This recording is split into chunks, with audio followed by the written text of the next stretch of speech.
நீங்கள் எவ்வளோ தான் காசு பணம் வச்சுருந்தாலும், எவ்வளோ தான் வீடு வாசல் காரு பங்களான்னு வச்சுருந்தா கூட ஒரு நல்ல ஒரு லைஃப் பேர் கிடைக்கலனாக்கா அவ்வளவும் ஜீரோ. நீங்கள் விரும்பின தன்மையில் வாழ்க்கை அமைகிறதே கிடையாது. ஆனால் அமைகிற தன்மையை நம்ம விருப்ப தன்மையாக மாற்றிக்கிட்டீங்க, அதை அக்செப்ட் பண்ணிக்கிட்டீங்க அப்படின்னோம்னாக்கா அழகான ஒண்டர்ஃபுல்லான வாழ்க்கையை வாழ்கிறதுக்கான வாய்ப்புகள் இருக்கும். அனைவருக்கும் வணக்கம். இன்றைய காணொளி எதை பற்றி பேசலாம் அப்படின்னு பார்க்குறப்ப, விவாகம் நடக்கிறதுக்கும் விவாகரத்து நடக்கிறதுக்கும் எந்த கோள்கள் ஒவ்வொரு ராசி ரீதியாக சம்மந்தப்படுது, எந்த கோள்கள் பலமாகவும் எந்த கோள்கள் பலவீனமாக இருந்தால், அல்லது எந்தெந்த பாவங்களை அது தொடர்பு அடைந்தால் அது விவாகம் அடைகிறதுக்கும் விவாகம் முறிவு நடக்கிறதுக்கான வாய்ப்புகள் பெறுது அப்படின்றத பார்ப்போம். அதன் அடிப்படையில் பார்க்குறப்ப விவாகம் நடக்கிறதுக்கு எந்தெந்த கோள்கள் காரணமாக இருக்குது அப்படின்னு பார்க்குறப்ப, பொதுவான தன்மையில் பார்க்குறப்ப 2, 7, 11 விவாகம் நடக்கிறதுக்கும் அது விருப்பமான திருமணமா அப்படின்றது 5ஆம் இடம் தொடர்பு கொள்ளணும். 5ஆம் இடம் தொடர்பு கொண்டாலே அது விருப்பமான திருமணம் அவங்க விரும்புறதுக்கான வாய்ப்புகள் இருக்கும். அதாவது லவ் பண்ணுறதுக்கான வாய்ப்புகள் இருக்கும்.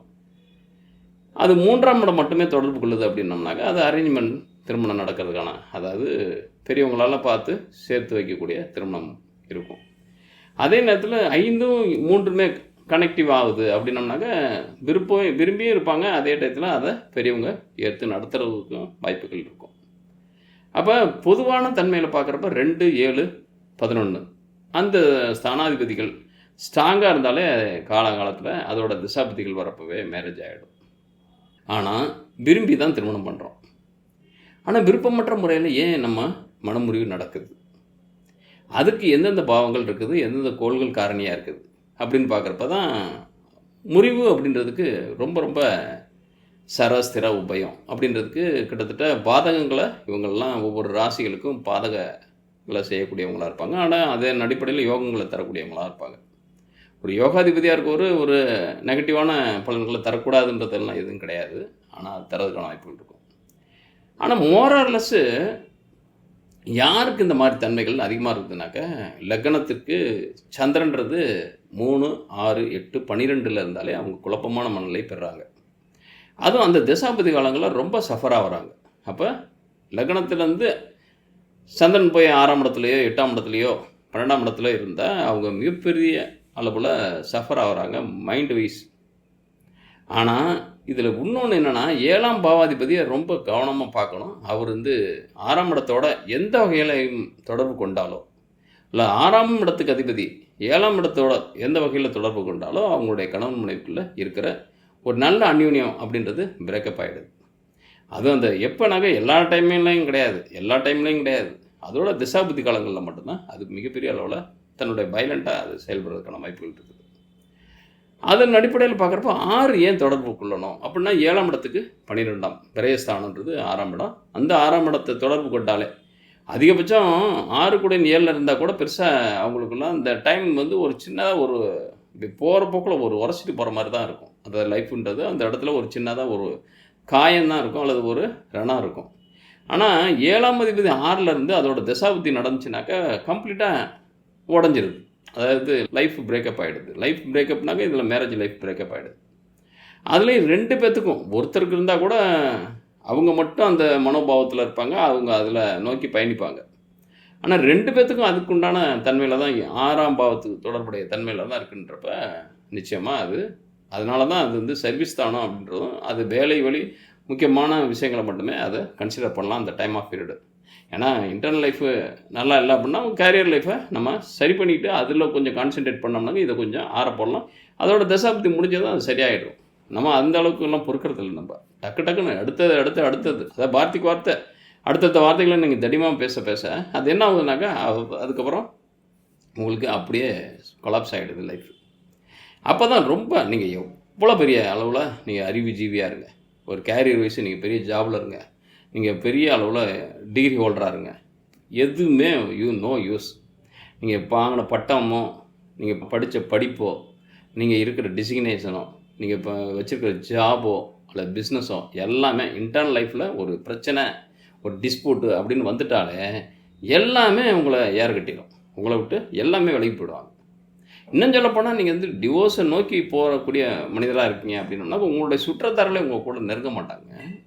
நல்ல ஒரு அந்யூன்யமான ஒரு ஓப்பனாக எதுவுமே உங்கள்கிட்ட ஷேர் பண்ணிக்க மாட்டாங்க. நல்ல விஷயங்கள் அடுத்தவங்களுக்கு, உங்களுடைய நெய்பர்களுக்கோ, உங்களுடைய ரிலேஷன்ஷிப்பில் பார்க்கக்கூடிய வரன்களையோ உங்கள்கிட்ட பெருசாக ஷேர் பண்ணிக்க மாட்டாங்க.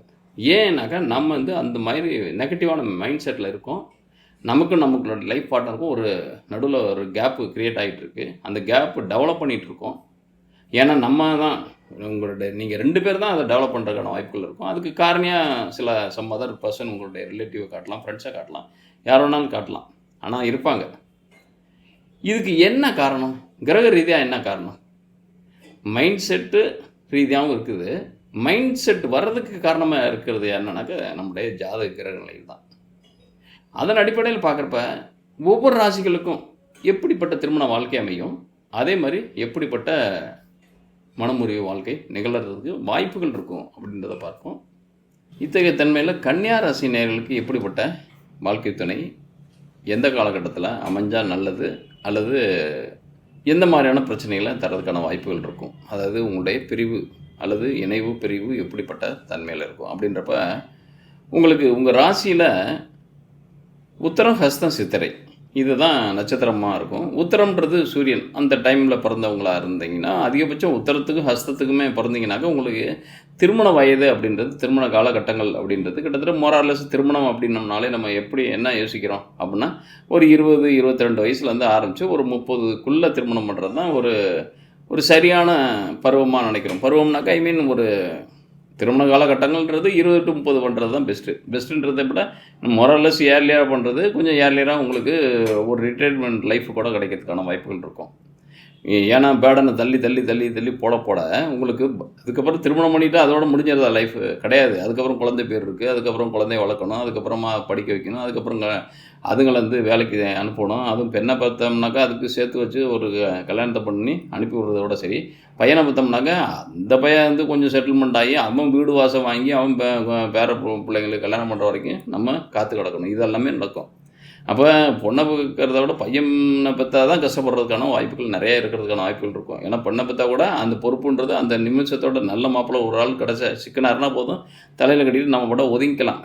ஆனால் இந்த இடத்துல பையன் அவனுக்கு நல்ல பொண்ணு அமைக்கிறது அன்னியில் நல்ல வேலை அமைக்கணும், அதுக்கப்புறம் வருமானத்தை அமைக்கணும், அதுக்கப்புறம் வீடு வாசம் வாங்கி தரணும், அப்புறம் நம்ம சேர்த்து வச்சு சொத்தெல்லாம் அவனுக்கு எழுதி வைக்கணும். இதெல்லாமே நிறைய ப்ராசஸ் நிறையா இருக்கும். ஏன்னா ப்ளேம் பண்ணுறதுன்றது பொண்ணோட பையன் தான் அதிகமாக ப்ளேம் பண்ணுவாங்க. பொண்ணோட ரோல் அப்படின்றது திருமணத்தில் எனக்கு என்ன செய்கிற, எனக்கு எவ்வளோ நகை நட்டு போடுற, எனக்கு என்ன வாங்கி தர, அந்த இது தான் நிற்குமோ ஒழிய பையனுக்கு தான் நீங்கள் அதிகமாக டுக்கோர் பண்ணணும், கேரி ஃபார்வர்ட் பண்ணணும், அதிகமான பேர்டன் நீங்கள் சுமக்கணும்.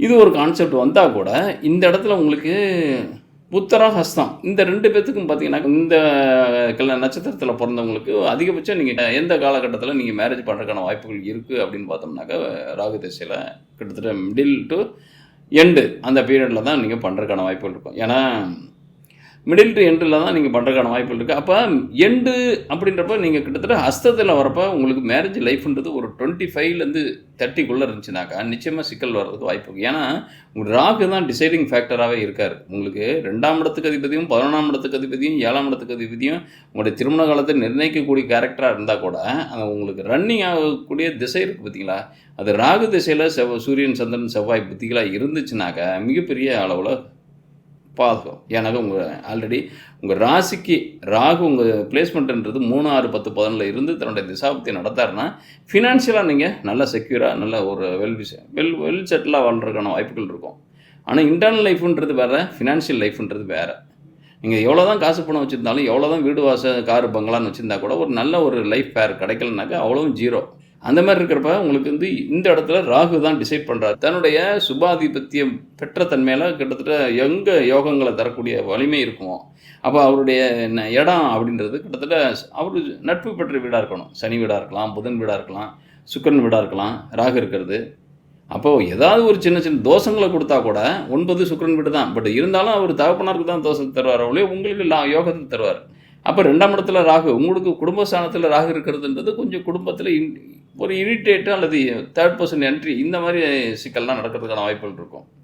ஆனால் 6ஆம் இடத்துல இருக்கிறதோ 3ஆம் இடத்துல இருக்குது, 3ஆம் இடத்துல வீரியஸ்தானத்தில் செவ்வாய் வீட்டில் இருக்கிறப்ப உங்களுக்கு ஏதாவது மலட்டுத்தன்மை கிரியேட் ஆகிறதுக்கான வாய்ப்பு இன்றைக்கி பொட்டன்ஷியலை பேஸ் பண்ணி நிறைய டிவோர்ஸ் நடக்கிறதுக்கான வாய்ப்புகள் இருக்குது.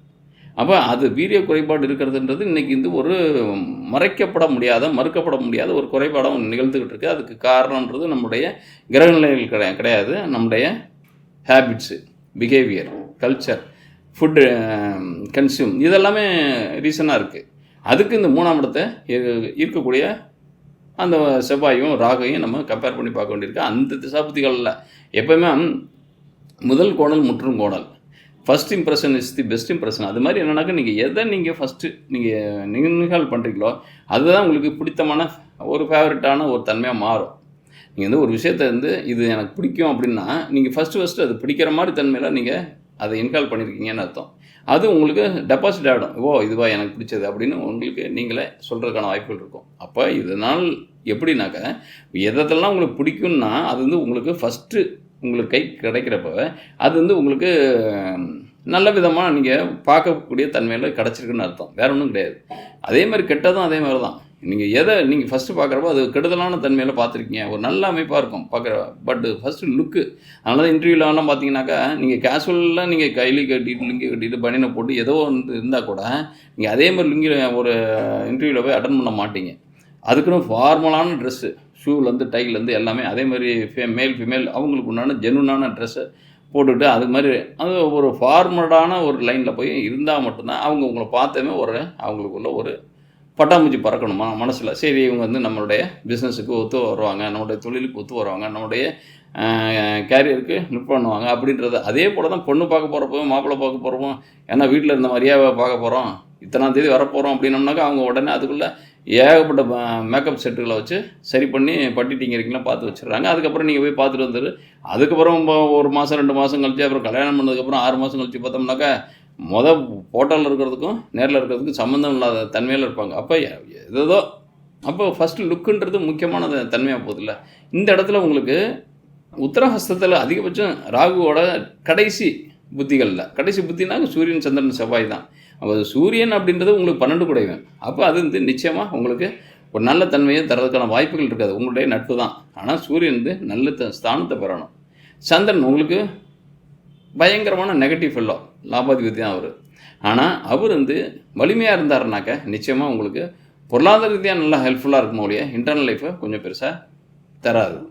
அதேமாதிரி செவ்வாய், அதாவது செவ்வாயில் நீங்கள் பிறந்திருக்கும் பட்சத்தில் ராகு திசையில் செவ்வாய் புத்தியில் மேரேஜ் நீங்கள் ஃபிக்ஸ் பண்ணிங்கனாக்கா நிச்சயமாக அந்த மேரேஜ்ன்றது பிரேக்கப் ஆகிறதுக்கான வாய்ப்புகளை பெறும். அப்போ நீங்கள் திருமண காலன்றது எப்படி நடக்கணும் அப்படின்றத நீங்கள் டிசைட் பண்ணணும்.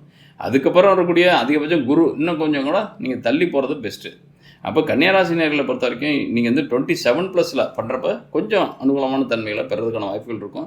ஏன்னா இந்த இடத்துல தான் அவர் ராகு கம்ப்ளீட்டாக விலகி குரு தான் டிசைடிங் ஃபேக்டராக மாறுவார். அப்போ இது நாள் வரைக்கும் நம்ம பார்த்த எந்த விதமான தன்மைகளையும் கிட்டத்தட்ட நீங்கள் எதையுமே அப்போ கன்னிராசியில் கிட்டத்தட்ட ஒரு ஆஃப் தி பீரியடு கிட்டத்தட்ட சித்திரையில் பிறக்கிறவங்களுக்கு நீங்கள் திருமணம் பண்ணுறதுன்றது குரு திசை வந்துடும்.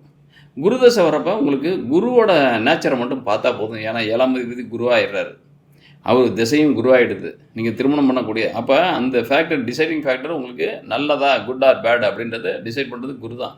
அப்போ குரு சனியோட எந்த விதமான தொடர்பு அற்ற தன்மையில் இருந்தார்னா மட்டும் அந்த காலகட்டங்களில் திருமணம் பண்ணுறதுன்றது நல்லாயிருக்கும்.